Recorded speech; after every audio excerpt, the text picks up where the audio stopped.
Hi everyone, and welcome to Good News Books. I'm your host, Sara Livingston, and our guest today on the show is William James. He's written the book Midnight Musings, which has a 5-star rating on Amazon, and here's an excerpt from the Amazon review. As humans, we wonder, ponder, and muse. It is within us to do that. Reading this book is like walking down a road of thought and ideas, seeing what lies along the way of contemplation and discovery. Author William James is going to answer questions for us today, like, why are we so often fearful? How can we know our identity? What is the cure for racism and hate? William, welcome to the show. Thank you. Thank you. It's good to be here. Yeah, we're happy to have you on the show today. First, let's get to know you as an author. Now, did you grow up here in Michigan? Yes, I did. Yes, originally New Baltimore, and then most of my growing up years was in Mount Clemens. Okay, that's not too far from the studio. No, not at all, actually. Okay. Now, William and I had a conversation last night over the phone, and he was telling me a little bit about a teacher in high school and others in his life who've always called him an old soul, even while he was a young man. So I'd like to talk about that one teacher in particular and what she had to tell you about your writings from when you were younger. Well, if I could just kind of recap it for you. I was 14. I was a freshman in high school. And it was my English class, the only class that I actually excelled in. And what I would do most often is I would go out for bike rides. And I would ride oftentimes 30, 40, 50 miles. Wow. Yeah, I loved it. It was freedom. Yeah. You know, and this is before the internet and all, so I carried with me a small notepad and a pencil. And one particular day, as I was riding, I stopped I wanted to drink some water and get in some shade and whatnot. And so it was actually on Groesbeck Highway, where the Clinton River runs under. And I rode my bike down there, drank some water, sat down, and I was just kind of observing the river and whatnot. And what I noticed was that there was like a little nature-made side stream. I don't know how to explain it exactly. A series of rocks and sticks, and the water from the river was running over, you know, creating sort of a rapids, if you will. And I, you know, found that to be kind of fascinating. And then I looked up above me, and it was autumn, and the leaves were beginning to fall. And I noticed this one leaf coming down, you know, and it landed in the rapids in the stream. Okay. And I'm watching the progress of this leaf as it goes up and over the rocks and sticks and flowing with the water, and then pretty soon the water kind of came over the bough of the leaf. Okay, and I watched as the leaf kind of fought to survive and stay afloat, but then eventually it just sank to the bottom, you know, and I was like, oh my, you know, and so I began to write about it. And it was the first piece I ever wrote, actually. Okay, that's interesting. And yeah, I just used to scribble, but this was something I actually physically wrote. And the following Monday, I turned it into my English teacher, Mrs. Westfall. And, you know, I just said, well, Mrs. Westfall, there's something for extra credit for, you know, for my grade. And, oh, thank you. I was one of her favorites, you know. And yeah. So I came into class the next day, and the first thing I noticed is that she was very angry with me. Oh, no. And I was, what did I do, you know? And she came up to my desk, and she placed the item I had given her for extra credit on my desk. And the title was Travels of a Leaf, you know. And I said, well, you didn't like it? I mean, what? And she glared at me and she said, I want to know where you got this. I didn't understand, Right. you know. And I said, well, what do you mean? I wrote it. She said, no, you didn't. She said, you got this from a magazine or Wow. somewhere. I want to know. I'm very disappointed in you. Mm. And I got angry. Mm-hmm. I don't know how it works in school today, but back in those days, you didn't get angry at a teacher. But she was saying I was a liar. Yeah, and You know. plagiarizing. Yeah, something. plagiarizing, that's the Right. word. And I recounted to her how this piece came about, my riding of the bike and, you know, all of Right. that. Then she realized I was telling the truth. And she said, you really have a gift. Wow. Yeah, she said, you need to keep writing Mm-hmm. and don't ever stop. Wow. You know, and I was like, okay.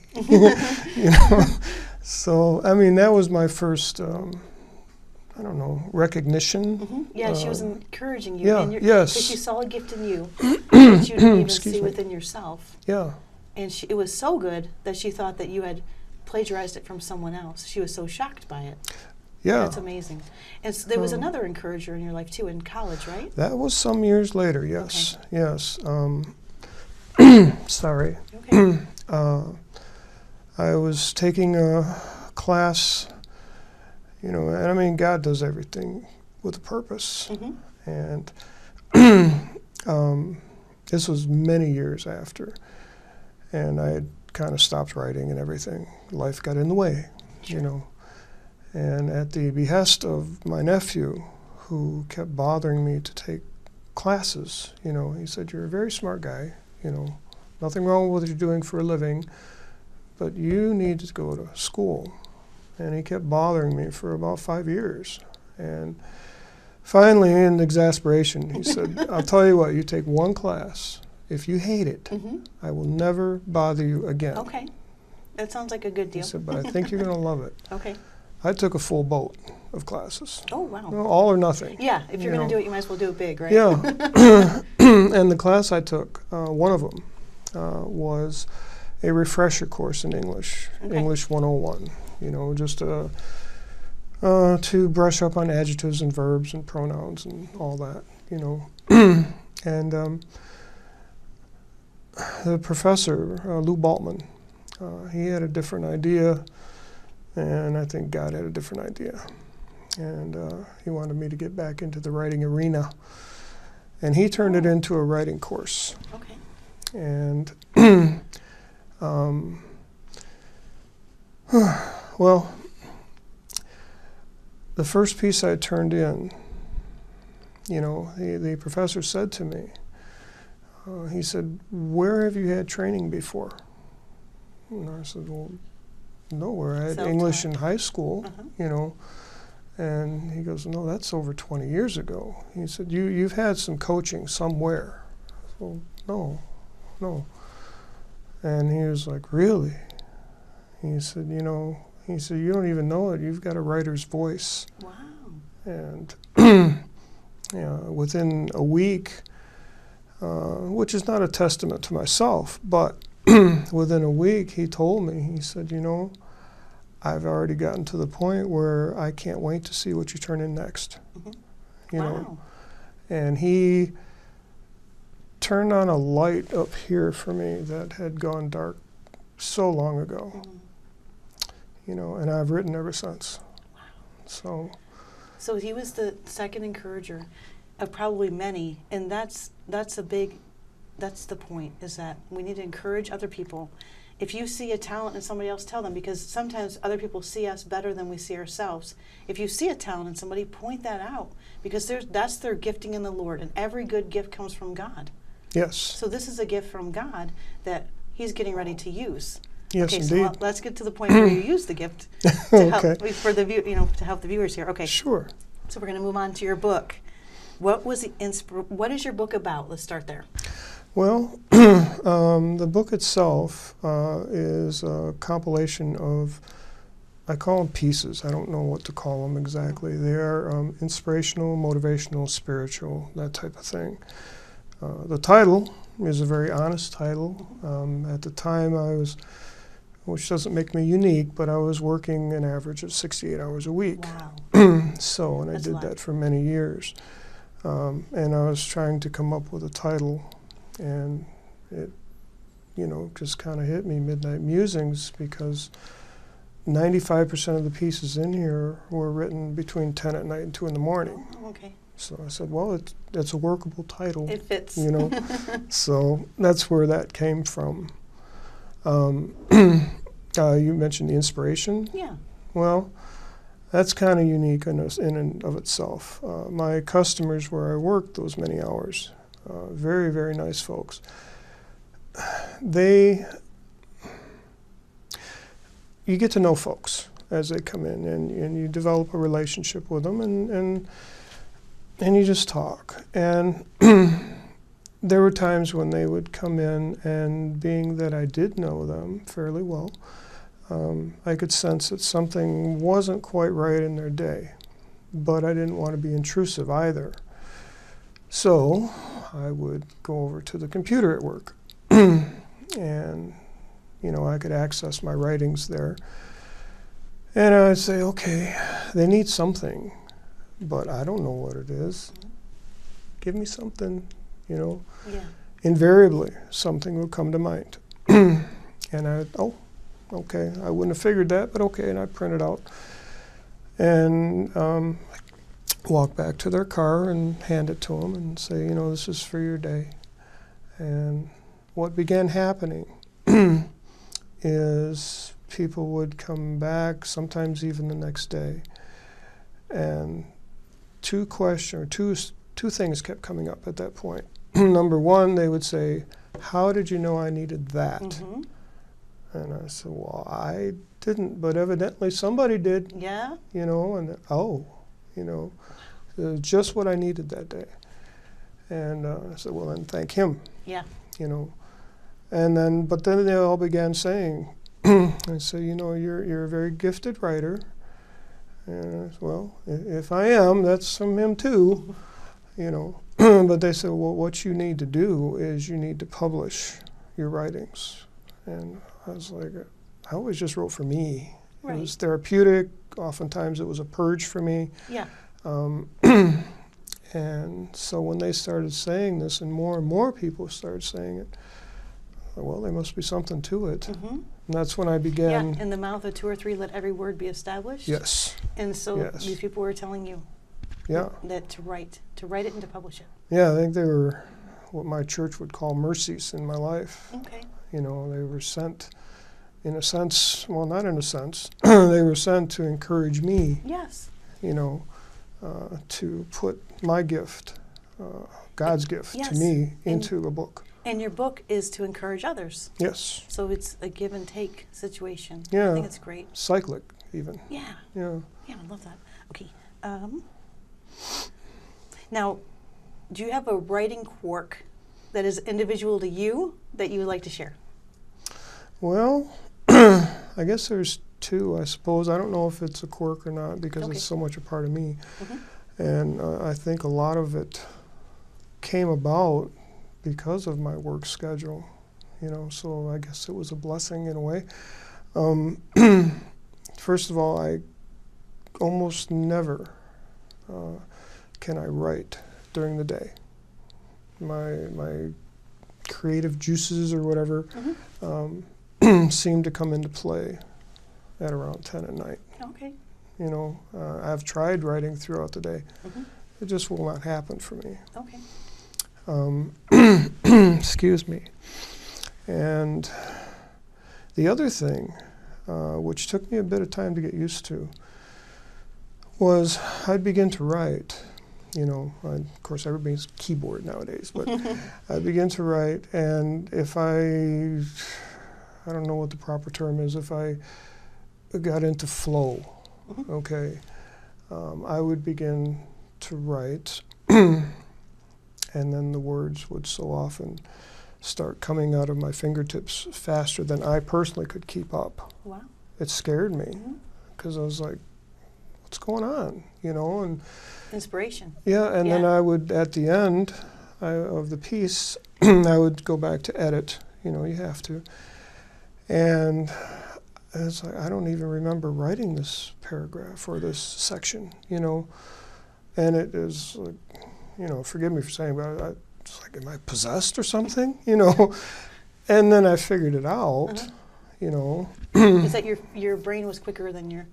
Yeah. And, you know, people call it, you know, divine inspiration. Yes. They call it writing from a higher source, various terms. Once I recognized what it was, then it became fun. You know, it's like, gee, I wonder what's going to happen, you know? And it was fun Yeah, that's at that great. point. I love this. You know, it wasn't work for me. Right. It was something to look forward to doing. And Yeah. Probably when the clock struck 10, you're like, okay, God, let's go. Off to the races, yeah. Let's go Yeah. right. That's Yeah. wonderful. Yes, indeed. Okay, at the very beginning of the show, I had mentioned to you guys the different intriguing questions that he was going to answer for us. So I'm going to start asking him those questions now. Are you ready? I hope so. Okay.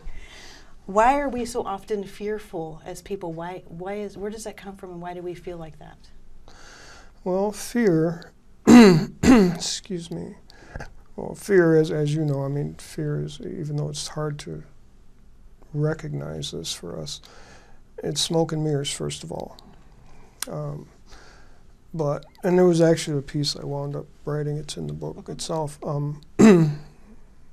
You know, why are we afraid of fear? And I don't know, at first I thought maybe I was just splitting hairs, you know, on this, but if you really look at it, our fear is not the fear of flying, let's say, or the fear of speaking in public on a camera. Mine is the flying thing. Okay. I always flew with no problem until within the past decade, and I was put at the back of the plane in extreme turbulence. Oh, yeah. And I felt like a sardine in a can. Yep, yes. So I can relate to that statement. Yes. But continue. But it isn't the fear of being on camera or the fear of flying so much as it is, if you really break it down, it's the fear of being afraid. Oh. We don't like to be afraid. Right. It's uncomfortable. Yes, it makes you, yeah, because fear involves change, you know, or change involves fear. And the thing that we most have problems with is change, I believe. Yeah. You know, because it's not comfortable. You know, so I mean, you know, why are we so often fearful? Because we're anticipating the change. We're anticipating the fear of that change. I mean, that's kind of my take on it. Which is inevitable. As long as we're alive, things are going to change, right? Then once we break through that fear, it's like, I feel good. Yes. You know, and we should remember that. Okay. But we don't. I don't. Right. Because then the next issue comes up. It's like we're back to square one. It's like, I'm afraid. Yes, rather than remembering the outcome. Right. That's really good. Yeah. So maybe we should make like a note. Like this and this happened, but it turned out okay. Yes. And then read that when something comes up and look back on that and say, okay, this situation ended up okay. I'm going to trust the Lord through this, even though I'm afraid. Yes, and I'm going to say this wrong probably, but learn to embrace the fear, okay? But you're not embracing it to bring it into your home to live. Right. You're embracing it because in order to recognize any, I hate to use the word, but to recognize any enemy, you have to know who it is or what it is. You have to embrace it for a moment so you can feel it. And then after that, oh, I get it. And then you can move forward a lot more easily. Right? Yes, yes. Yeah, because knowing the plan of your enemy, it gives you a leg up on how to win the situation. Yeah. And all these questions, by the way, are in the book. As we go along, as he answers each one of these, he does cover this in the book also. Yes, indeed. Okay. How can we know our destiny?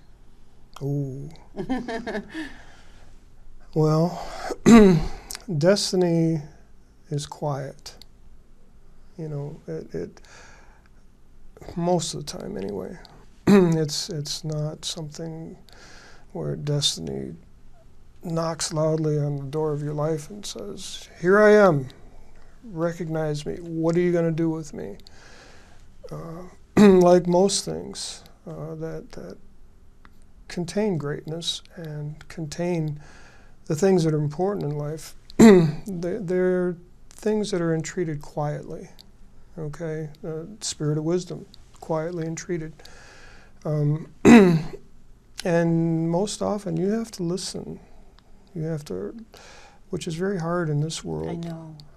We have to relearn listening, I guess. Right. Because when that knock comes on the door of your heart, of your spirit, you're not going to hear it because you're caught up in day to day, you know. So it's a matter of quieting yourself, you know, easier said than done. Right. So that you'll be able to hear that gentle rapping. And then you combine that, I believe, your God-given passions most often give you the direction in your life, that your purpose, you know, your life purpose is, that's going to, more often than not, that's going to direct you into God's plan for your life and the gifts that He has given you. They're there for a reason, Yeah. and you're supposed to use those, you know. My goodness, I mean, this isn't Bible related, but still, Frank Sinatra himself said, he said, our gifts are only on loan to us, you know, and it's important that we use those, because at the end of the day, when we leave, we have to give them back. And I was very impressed with that. Yeah. Yeah. Well, that's a wonderful golden nugget of wisdom, Yeah. right? Yeah, yeah, it just kind of popped in my head there. I hadn't thought of that in years. Yeah. But yeah. So another really difficult question, I think that everyone can relate across all the lines and wants to know the answer to this question right here. What's the cure for racism and hate? Oh, yes. Yeah.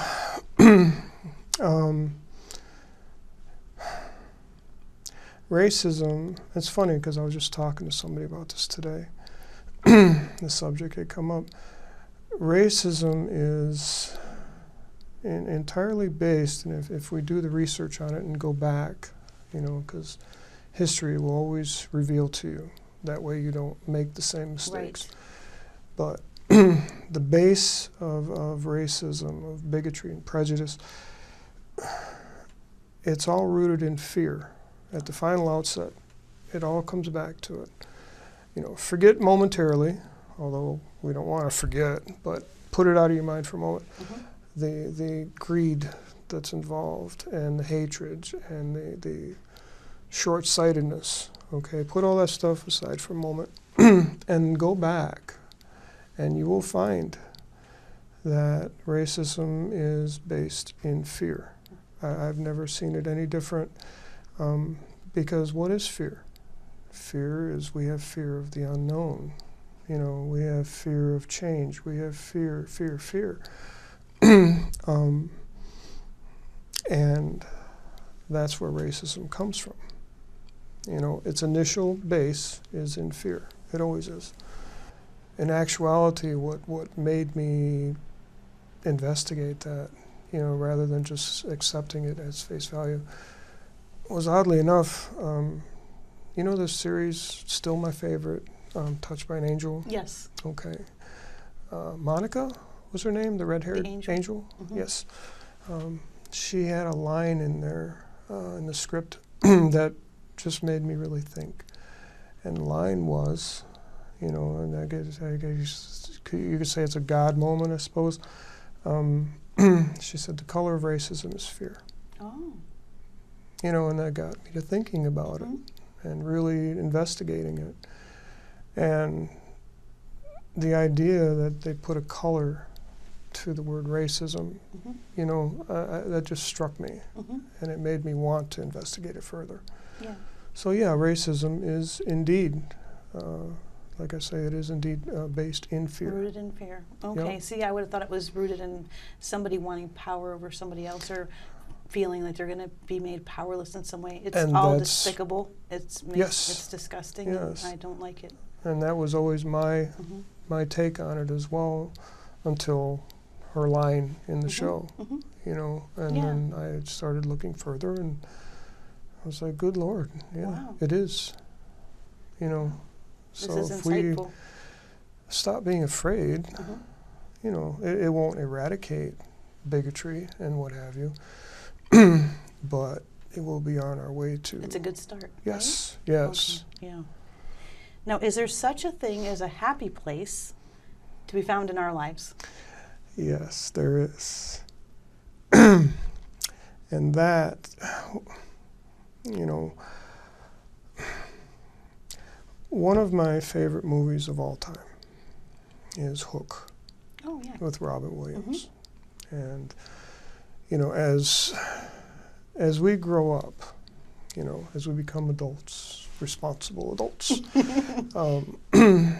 we lose the innocence of youth. We lose our happiness because, no, I got to keep my nose to the grindstone. I got to, you know, and in society, it is important that we behave as adults, okay? But don't lose your child.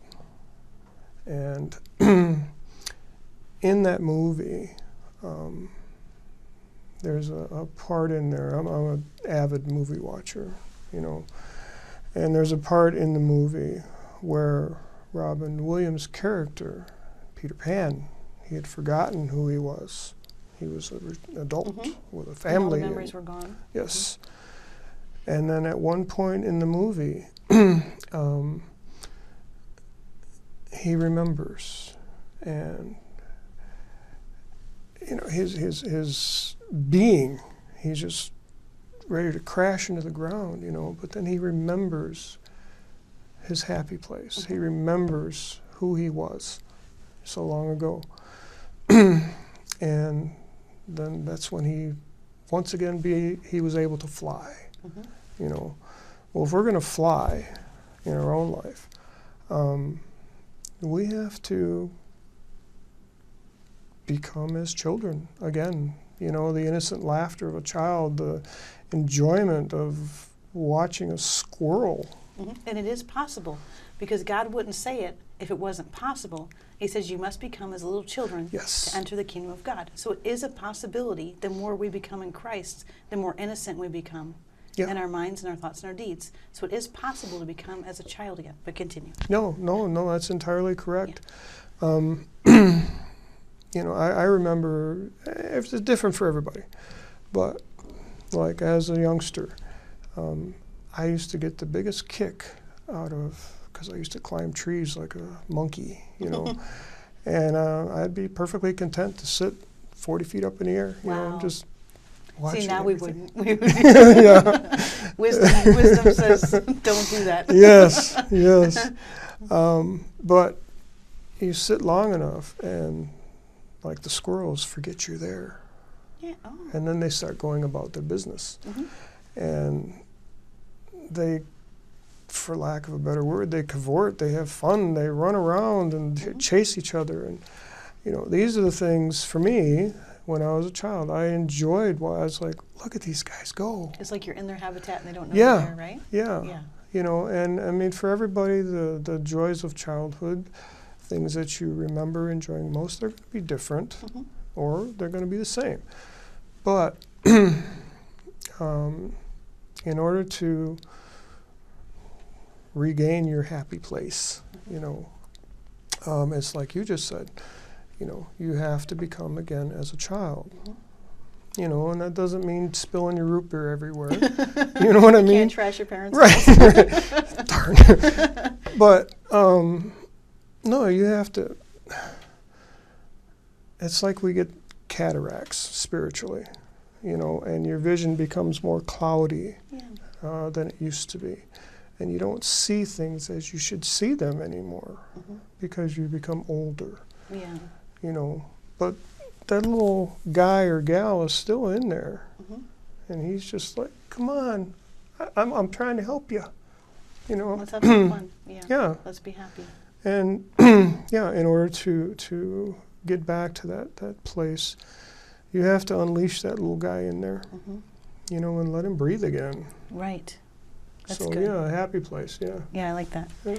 Now, in your book, it talks about people should guard their hearts.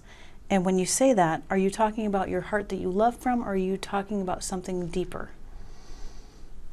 When you say guard your hearts. Yeah. I mean, this is going to be a politician's answer, I guess. So yes and yes. You know. Yes and yes, a politician's answer. That was good.